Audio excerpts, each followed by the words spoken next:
Dear students, income and expenditure account prepare ചെയ്യുന്ന സമയത്ത് subscription, salary, rent തുടങ്ങിയ ഐറ്റംസിൻ്റെ അഡ്ജസ്റ്റ്മെൻറ്റുകൾ എങ്ങനെയാണ് ട്രീറ്റ് ചെയ്യേണ്ടത് അതിനെക്കുറിച്ചാണ് എക്സ്പ്ലെയിൻ ചെയ്യുന്നത്.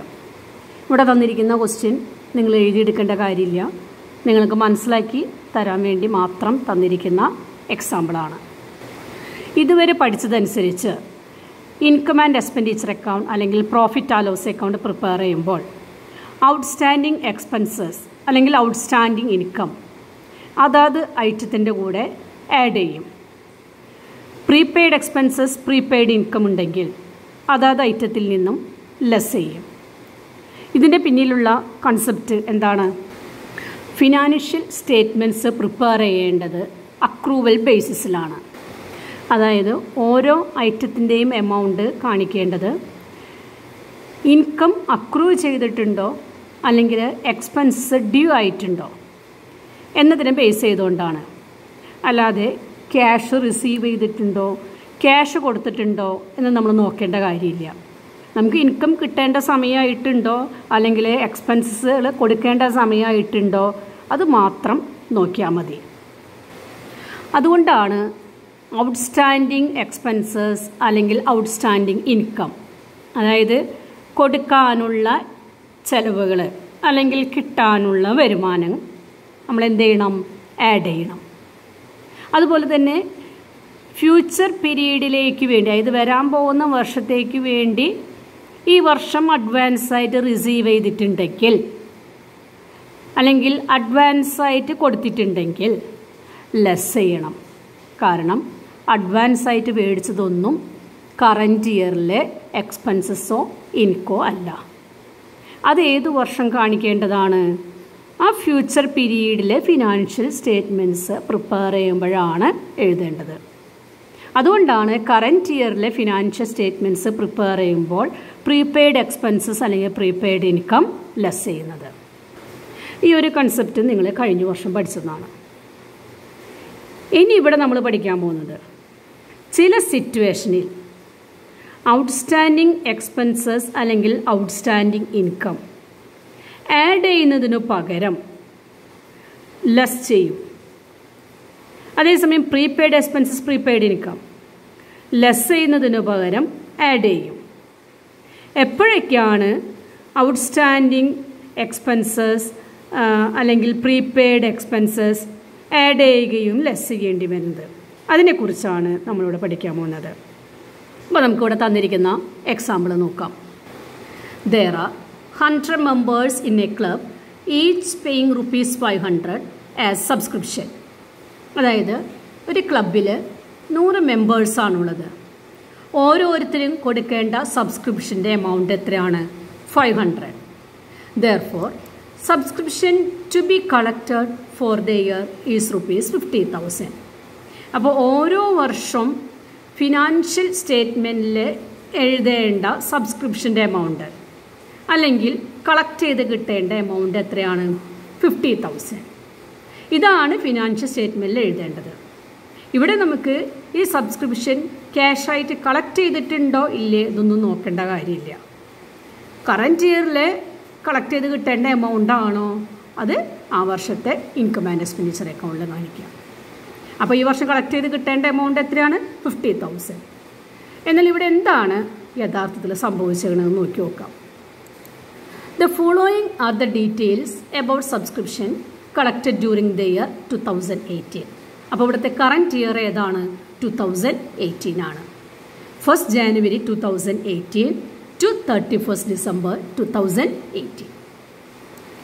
Subscription received during the year ₹51,000. അപ്പോൾ ഈ വർഷം കളക്ട് ചെയ്ത് കിട്ടിയ ടോട്ടൽ സബ്സ്ക്രിപ്ഷൻ എത്രയാണ്? 51,000. ഇനി ഇതിനെക്കുറിച്ച് തന്നിരിക്കുന്ന അഡീഷണൽ ഇൻഫോർമേഷൻസിലേക്ക് കടക്കാം. Subscription from 4 members is still outstanding on 31 December 2018 ₹2,000. അതായത് 4 മെമ്പേഴ്സിൽ നിന്നും, അതായത് 100 മെമ്പേഴ്സാണുള്ളത്, അതിൽ 4 പേരിൽ നിന്ന് കിട്ടേണ്ട സബ്സ്ക്രിപ്ഷൻ്റെ എമൗണ്ട് ഇപ്പോഴും ഔട്ട്സ്റ്റാൻഡിങ്ങിലാണ്. ഔട്ട്സ്റ്റാൻഡിങ്ങിലാണെന്ന് പറഞ്ഞാൽ എന്താ? ഇതുവരെ കളക്ട് ചെയ്തിട്ടില്ല. Next one, subscription received in advance from 6 members on 31st December 2018 rupees 3,000. അതായത് 100 പേരുണ്ട്, അതിൽ 6 പേര് നേരത്തെ തന്നെ, അതായത് 2019 കൊടുക്കേണ്ട സബ്സ്ക്രിപ്ഷൻ്റെ എമൗണ്ട് ഈ വർഷം തന്നെ കൊടുത്തിരിക്കുകയാണ്. അപ്പോൾ ഈ 6 പേര് എന്ത് ചെയ്തിട്ടുണ്ട്? കറൻറ്റ് ഇയറിലെ സബ്സ്ക്രിപ്ഷനും കൊടുത്തിട്ടുണ്ട്, ഫ്യൂച്ചർ പീരീഡിലെ അതായത് 2019 കൊടുക്കേണ്ട സബ്സ്ക്രിപ്ഷനും കൊടുത്തിട്ടുണ്ട്. അതുകൊണ്ടാണ് അതിനെന്ത് വിളിക്കുന്നത്? റിസീവ്ഡ് ഇൻ അഡ്വാൻസ് എന്ന് പറയുന്നത്. എങ്ങനെയാണ് ഈ ഔട്ട്സ്റ്റാൻഡിങ്ങും പ്രീപെയ്ഡ് ഇൻകം ആൻഡ് എക്സ്പെൻഡിച്ചർ അക്കൗണ്ടിൽ അഡ്ജസ്റ്റ് ചെയ്തേക്കണമെന്ന് നോക്കാം. കഴിഞ്ഞ വർഷം പഠിച്ച പോലെ തന്നെയാണ്, ഒരു മാറ്റമില്ല. എന്നിരുന്നാലും നമുക്ക് നോക്കി നോക്കാം. Subscription received during the year 51,000. Income and expenditure account prepare ചെയ്യുമ്പോൾ സബ്സ്ക്രിപ്ഷൻ്റെ എമൗണ്ട് എഴുതേണ്ടത് അക്രൂവൽ ബേസിസിലാണ്. അതായത് ക്യാഷ് റിസീവ് ചെയ്തിട്ടുണ്ടോ, ക്യാഷിൻ്റെ പേയ്മെൻറ്റ് നടത്തിയിട്ടുണ്ടോ എന്ന് നോക്കിയിട്ടല്ല, ഇൻകം അക്രൂ ചെയ്തിട്ടുണ്ടോ അല്ലെങ്കിൽ എക്സ്പെൻസ് ഡ്യൂ ആയിട്ടുണ്ടോ എന്ന് നോക്കിക്കൊണ്ടാണ് അഡ്ജസ്റ്റ്മെൻറ്റുകൾ എഴുതേണ്ടത്. ഇവിടെ തന്നിരിക്കുന്ന എക്സാമ്പിളിൽ 2 അഡ്ജസ്റ്റ്മെൻറ്റുകളാണ് വരുന്നത്. ഒന്ന് ഔട്ട്സ്റ്റാൻഡിങ്, ഒന്ന് റിസീവ്ഡ് ഇൻ അഡ്വാൻസ്. ഇതിൽ കറൻറ്റ് ഇയറുമായി റിലേറ്റഡ് ആയിട്ടുള്ള ഐറ്റം ഏതാണ്? ഔട്ട്സ്റ്റാൻഡിങ് ആണ്. അതായത് 2018 കൊടുക്കേണ്ട സബ്സ്ക്രിപ്ഷൻ 4 പേരിൽ നിന്നും ഇതുവരെ കളക്ട് ചെയ്തിട്ടില്ല. അതാണ് കറൻറ്റ് ഇയറുമായി റിലേറ്റഡ് ആയിട്ടുള്ള അഡ്ജസ്റ്റ്മെൻ്റ് എന്ന് പറയുന്നത്. അപ്പോൾ ആ എമൗണ്ട് ഇതിൽ ഇൻക്ലൂഡ് ചെയ്തിട്ടില്ല. അപ്പോൾ ഈ ഐറ്റം എന്ത് ചെയ്യണം? സബ്സ്ക്രിപ്ഷൻ്റെ കൂടെ ആഡ് ചെയ്യണം. അപ്പോൾ ഇവിടെ നമ്മൾ add outstanding subscription on 31st December 2018 2000. ഇനി ഇവിടെ ശ്രദ്ധിക്കേണ്ട കാര്യം, ക്ലോസിംഗ് ഔട്ട്സ്റ്റാൻഡിങ് എന്ന് ഡേറ്റ് ബ്രാക്കറ്റിൽ തന്നിട്ടുണ്ട്. അതായത് കറൻറ്റ് ഇയറിൽ ലാസ്റ്റ് ഡേറ്റിൽ തരുന്ന ഔട്ട്സ്റ്റാൻഡിങ്ങിനെ നമ്മൾ വിളിക്കുക ക്ലോസിംഗ് ഔട്ട്സ്റ്റാൻഡിങ് സബ്സ്ക്രിപ്ഷൻ എന്നാണ്. അങ്ങനെ പേര് കൊടുക്കാൻ പ്രത്യേക കാരണമുണ്ട്, ഞങ്ങൾക്ക് മനസ്സിലാവാൻ വേണ്ടിയിട്ടാണ് ലാസ്റ്റ് പറഞ്ഞുതരാം. അപ്പോൾ കറൻറ്റ് ഇയറിലെ ലാസ്റ്റ് ഡേറ്റിൽ തരുന്ന ഔട്ട്സ്റ്റാൻഡിങ്ങിനെ എന്താ വിളിക്കുക? ക്ലോസിംഗ് ഔട്ട്സ്റ്റാൻഡിങ് എന്നാണ് വിളിക്കുക. അടുത്തത്, ഇതിൽ ഈ ക്വസ്റ്റ്യനിൽ 6 പേരിൽ നിന്നും അഡ്വാൻസ് ആയിട്ട് റിസീവ് ചെയ്തിട്ടുണ്ട്. അത് ഏത് വർഷത്തെ സബ്സ്ക്രിപ്ഷനാണ്? 2019 2019 സബ്സ്ക്രിപ്ഷൻ ഏത് വർഷം കാണിക്കാവൂ? 2019 ഫിനാൻഷ്യൽ സ്റ്റേറ്റ്മെൻറ്റ്സ് പ്രിപ്പയർ ചെയ്യുമ്പോഴേ കാണിക്കാവൂ. അതുകൊണ്ട് 51,000 ഇൻക്ലൂഡ് ചെയ്തിട്ടുള്ള ഈ 3,000 എന്ത് ചെയ്യണം? ലെസ് ചെയ്യണം. Less subscription received in advance on 31st December 2018 3,000. ഇവിടെയും ബ്രാക്കറ്റിൽ കൊടുത്തേക്കണം കണ്ടോ, ക്ലോസിംഗ് പ്രീപെയ്ഡെന്ന്. അതായത് 31st December 2018 തന്നിരിക്കുന്ന അഡ്വാൻസിൻ്റെ എമൗണ്ട് ആണ്. അതുകൊണ്ട് അതിനെ വിളിക്കുക ക്ലോസിംഗ് പ്രീപെയ്ഡ് സബ്സ്ക്രിപ്ഷൻ എന്നാണ് വിളിക്കുക. അപ്പോൾ ഇവിടെ സബ്സ്ക്രിപ്ഷൻ്റെ കൂടെ സബ്സ്ക്രിപ്ഷൻ റിസീവ് ഡ്യൂറിങ് ദ 51,000 ഇതിൻ്റെ കൂടെ എന്ത് ചെയ്തു?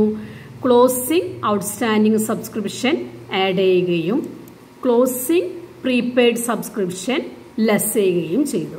അങ്ങനെ ഇൻകം ആൻഡ് എക്സ്പെൻഡിച്ചർ അക്കൗണ്ടിൽ, അതായത് 2018 ഇൻകം ആൻഡ് എക്സ്പെൻഡിച്ചർ അക്കൗണ്ടിൽ കാണിക്കേണ്ട സബ്സ്ക്രിപ്ഷൻ്റെ എമൗണ്ട് എത്രയാണ്? 50,000. ഇത് നിങ്ങൾ കഴിഞ്ഞ വർഷം ചെയ്ത പോലെ തന്നെയാണ്, നമ്മൾ മുൻപത്തെ എക്സാമ്പിളുകളിലൊക്കെ ചെയ്ത പോലെ തന്നെയാണ്, മാറ്റമൊന്നുമില്ല. അടുത്ത വർഷം നടക്കാൻ പോകുന്ന കാര്യങ്ങളെക്കുറിച്ച് നോക്കാം. The following are the details about subscription collected during the year 2019. 2019 collect ചെയ്ത സബ്സ്ക്രിപ്ഷൻ്റെ ഡീറ്റെയിൽസ് ആണ് നിങ്ങൾക്ക് ഇവിടെ തന്നിരിക്കുന്നത്. നേരത്തെ പറഞ്ഞതുപോലെ ഈ ക്ലബ്ബിൽ 100 മെമ്പേഴ്സാണുള്ളത്. ഓരോരുത്തരിൽ നിന്നും 500 rupees വെച്ച് കളക്ട് ചെയ്യണം. അപ്പോൾ 100 പേരിൽ നിന്ന് കളക്ട് ചെയ്ത് കിട്ടേണ്ട ടോട്ടൽ സബ്സ്ക്രിപ്ഷൻ്റെ എമൗണ്ട് എത്രയാണ്? 50,000. എന്നാൽ ഈ വർഷം സബ്സ്ക്രിപ്ഷൻ എത്രയാണ് കളക്ട് ചെയ്തിരിക്കുന്നത്, അത് എങ്ങനെയൊക്കെയാണെന്നുള്ളത് വായിച്ചു നോക്കാം. Subscription receive during the year ₹49,000. അപ്പോൾ ഇവിടുത്തെ കറൻറ്റ് ഇയർ ഏതാണ്? 2019 ആണ്. 1st January 2019 to 31st December 2019. ഇനി അഡീഷണൽ ഇൻഫോർമേഷൻ നോക്കാം. It includes subscription received from 4 members outstanding on 31st December 2018. അതായത് ഈ വർഷം കളക്ട് ചെയ്ത് കിട്ടിയ 49,000-ൽ ഏത് സബ്സ്ക്രിപ്ഷൻ ഇൻക്ലൂഡ് ചെയ്തിട്ടുണ്ട്? കഴിഞ്ഞ വർഷം 4 മെമ്പേഴ്സ് സബ്സ്ക്രിപ്ഷൻ കൊടുക്കാതെ ഔട്ട്സ്റ്റാൻഡിങ്ങിൽ നിൽക്കുന്നുണ്ടായിരുന്നു. അവർ ഈ വർഷം കൊടുത്തു. അപ്പോൾ ഈ 49,000-ൽ ഏത് ഇൻക്ലൂഡ് ചെയ്തിട്ടുണ്ട്? കഴിഞ്ഞ വർഷം കിട്ടേണ്ടിയിരുന്ന സബ്സ്ക്രിപ്ഷൻ എമൗണ്ട്, അതായത് 2,000 ഇതിൽ ഇൻക്ലൂഡ് ചെയ്തിട്ടുണ്ട്. ഇനി അടുത്തത് നോക്കാം. Subscription received in advance from 6 members on 31st December 2018 ₹3,000. അതായത് ഈ വർഷം സബ്സ്ക്രിപ്ഷൻ കളക്ട് ചെയ്തപ്പോൾ 6 പേരൊഴികെയുള്ള മെമ്പേഴ്സിൻ്റെ കയ്യിൽ നിന്നാണ് സബ്സ്ക്രിപ്ഷൻ റിസീവ് ചെയ്തിരിക്കുന്നത്. എന്തുകൊണ്ടാണ് 6 പേര് ഒഴികെ എന്ന് പറയാൻ എന്താ കാരണം? അവർ കഴിഞ്ഞ വർഷം, അതായത് 2018 തന്നെ അഡ്വാൻസായിട്ട് കൊടുത്തിട്ടുണ്ടായിരുന്നു. അപ്പോൾ ഈ വർഷം അവരെന്ത് ചെയ്യും? ഈ വർഷം അവർ സബ്സ്ക്രിപ്ഷൻ കൊടുക്കേണ്ട കാര്യമില്ല. കഴിഞ്ഞ വർഷം കളക്ട് ചെയ്തെങ്കിലും കഴിഞ്ഞ വർഷത്തെ ഫിനാൻഷ്യൽ സ്റ്റേറ്റ്മെൻറ്റ് പ്രിപ്പയർ ചെയ്തപ്പോൾ എന്താ ചെയ്തത്? അത് കറൻറ്റ് ഇയറിലെ ഇൻകല്ലാന്നും പറഞ്ഞ് ഈ 51,000-ൽ നിന്നും 3,000 ലെസ് ചെയ്യാണ് ചെയ്തത്. കാരണം ഇത് ഏത് വർഷത്തെ സബ്സ്ക്രിപ്ഷനാണ്?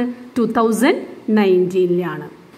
അപ്പോൾ അത് കഴിഞ്ഞ വർഷം മേടിച്ച കാരണം കൊണ്ട് ഈ 49,000-ൽ 3,000 ഇൻക്ലൂഡ് ചെയ്തിട്ടില്ല.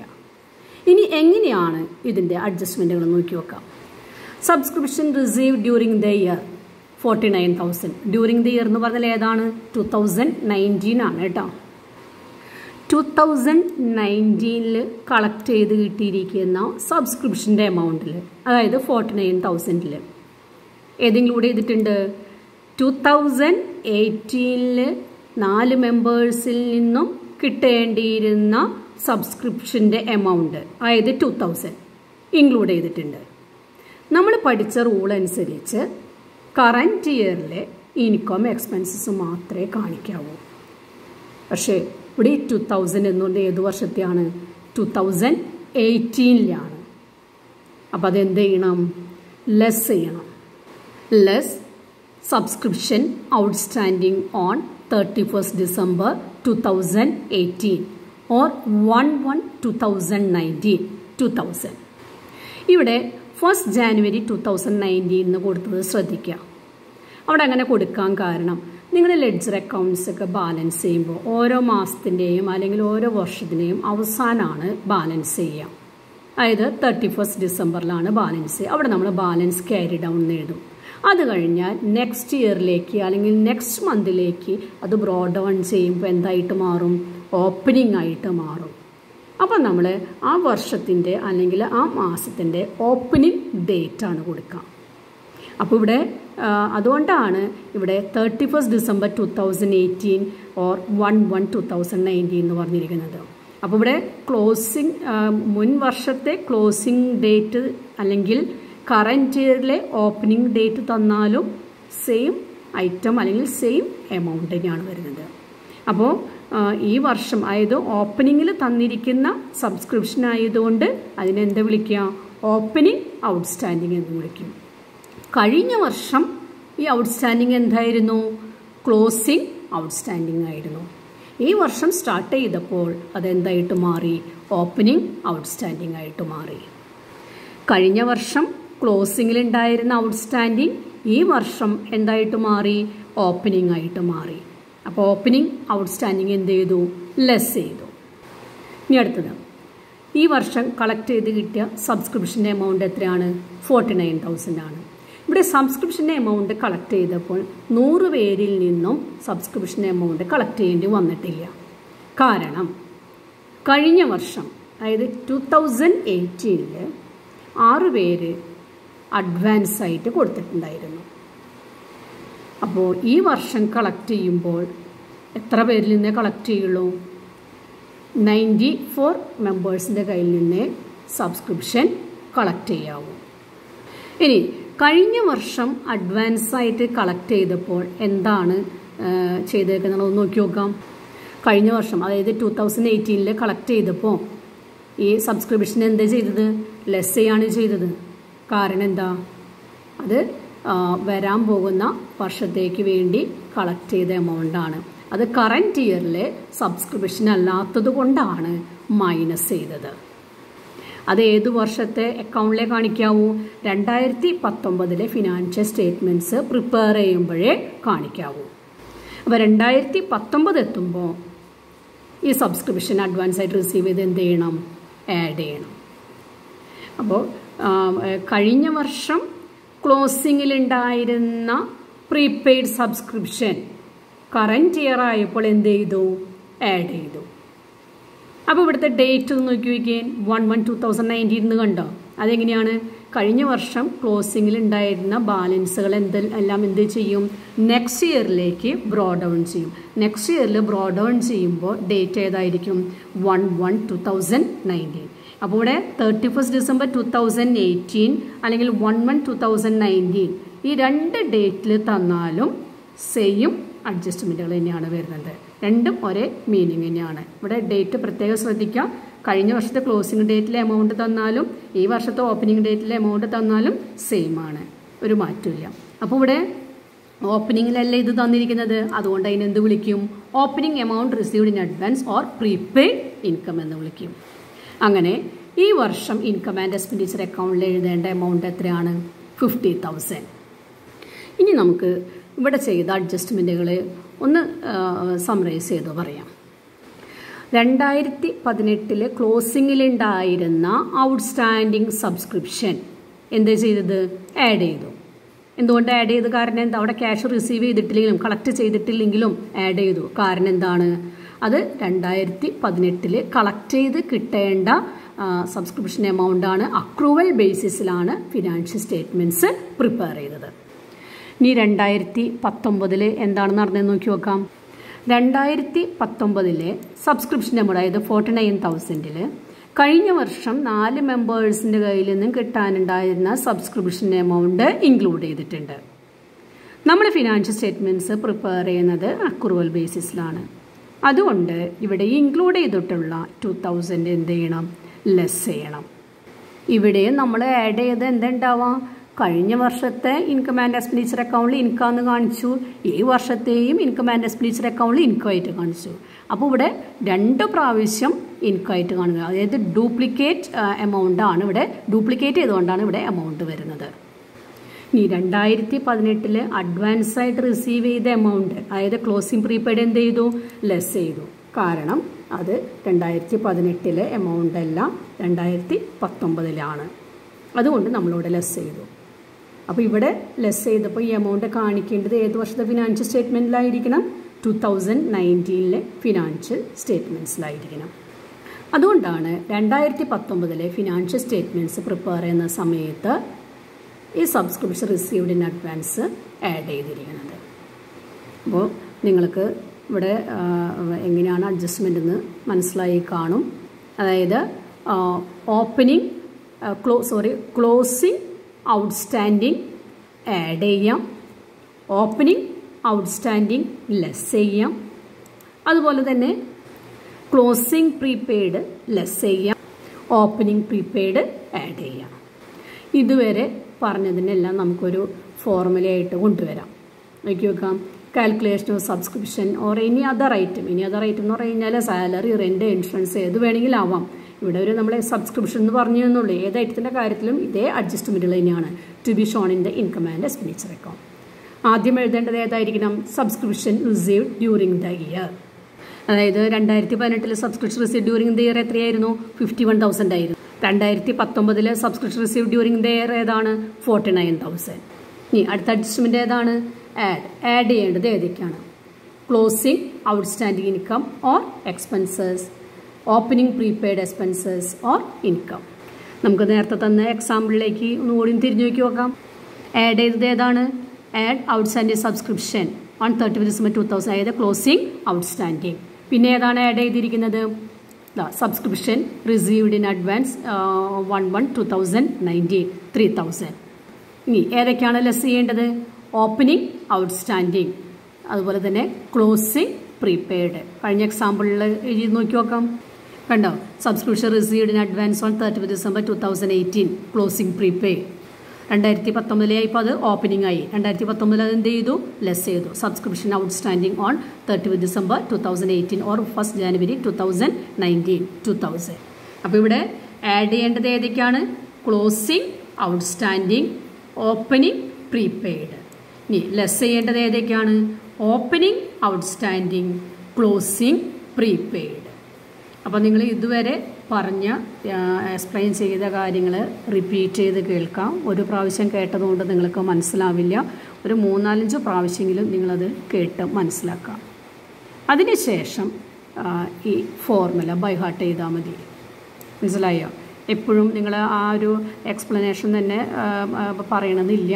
ഈ ഒരു ഫോർമുല ബൈ ഹാർട്ട് ചെയ്ത് കഴിഞ്ഞാൽ എല്ലാ പ്രോബ്ലവും നിങ്ങൾക്ക് മനസ്സിലാക്കാൻ പറ്റും. അതായത് ഒരു ഫിനാൻഷ്യൽ സ്റ്റേറ്റ്മെൻറ്റ് പ്രിപ്പയർ ചെയ്യാൻ അഡ്ജസ്റ്റ്മെൻറ്റിൽ തന്നു കഴിഞ്ഞാൽ അതിൽ ഓപ്പണിംഗ് ഏതാണ്, ക്ലോസിംഗ് ഏതാണെന്ന് ഐഡൻറ്റിഫൈ ചെയ്യാൻ പറഞ്ഞാൽ മതി. അത്ര നിങ്ങൾക്ക് ചെയ്യാൻ മനസ്സിലായി കഴിഞ്ഞാൽ പ്രോബ്ലം വളരെ ഈസി ആയിരിക്കും. അപ്പോൾ ഈ ഒരു ഫോർമുലയാണ് നിങ്ങൾ നോട്ട്ബുക്കിൽ എഴുതിയെടുക്കേണ്ടത്. ഇനി ഇതിനെ തുടർന്ന് നമുക്കിതിൻ്റെ പ്രോബ്ലംസ് ചെയ്തു തുടങ്ങാം. അപ്പോൾ ഫോർമുല എന്താണ്? Subscription receive during the year amount എഴുതാം. പിന്നെ ആഡ് ചെയ്യേണ്ടത് ഏതൊക്കെയാണ്? Closing, outstanding, opening, prepaid. Less ചെയ്യേണ്ടത് ഓപ്പണിംഗ്, ഔട്ട്സ്റ്റാൻഡിംഗ്, ക്ലോസിംഗ്, പ്രീപെയ്ഡ്. അങ്ങനെ ഈ 4 ഐറ്റം അഡ്ജസ്റ്റ് ചെയ്ത് വരുമ്പോൾ amount to be shown in the income and expenditure account കിട്ടും.